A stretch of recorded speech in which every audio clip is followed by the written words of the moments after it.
This segment is brought to you by Kansas Wheat. Learn more at rediscoverwheat.org.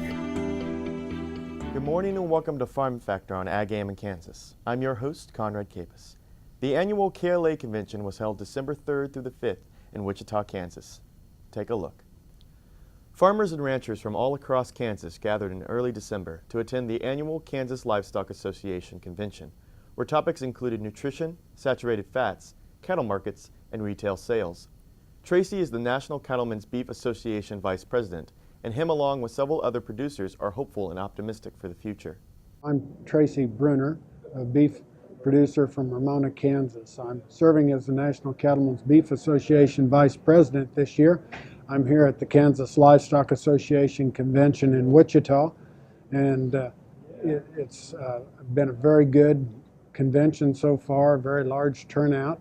One thing that is very noticeable is the great attitude and positive outlook on cattlemen's minds that as you visit in the halls and in meetings. You know, our industry has recovered from 5 years of devastating drought. We have improved moisture conditions around the country. Pastures are being restocked. We've got relief from the extremely high feed costs that we experienced for several years, and cattlemen are experiencing better profits and are using those profits to rebuild their herds and reinvest in their farms and ranches and want to do an even better job of raising beef for their customers at home and abroad.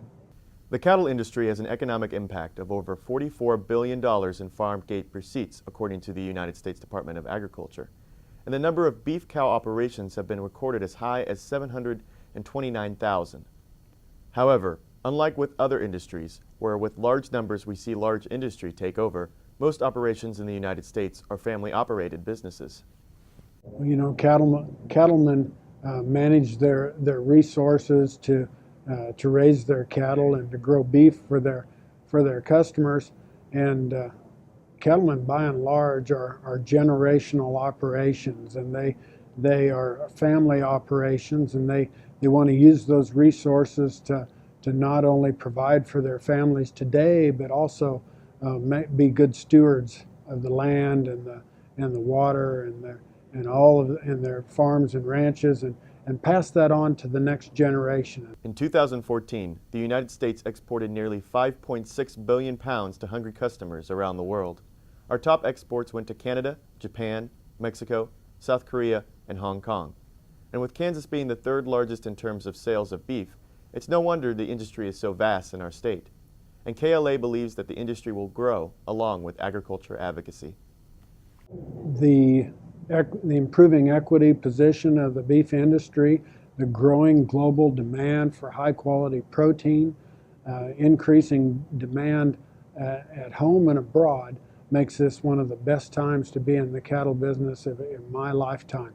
I firmly believe that our industry is poised for some of the strongest growth over the next few years, and it's a very exciting time to be in the cattle business. Along with that opportunity, we have the responsibility to tell the cattleman's story, and so we need to capitalize on that opportunity and be involved in our associations and give it the support that it needs of both our time and our membership.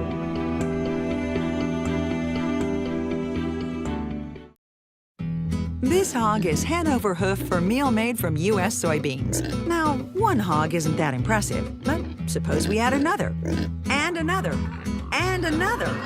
Before long, you've got billions of hungry customers around the world all clamoring for the same thing. Our soybeans. Learn more about the billion-dollar appetite of animal agriculture at BeyondTheElevator.com. Brought to you by America's soybean farmers and their checkoff.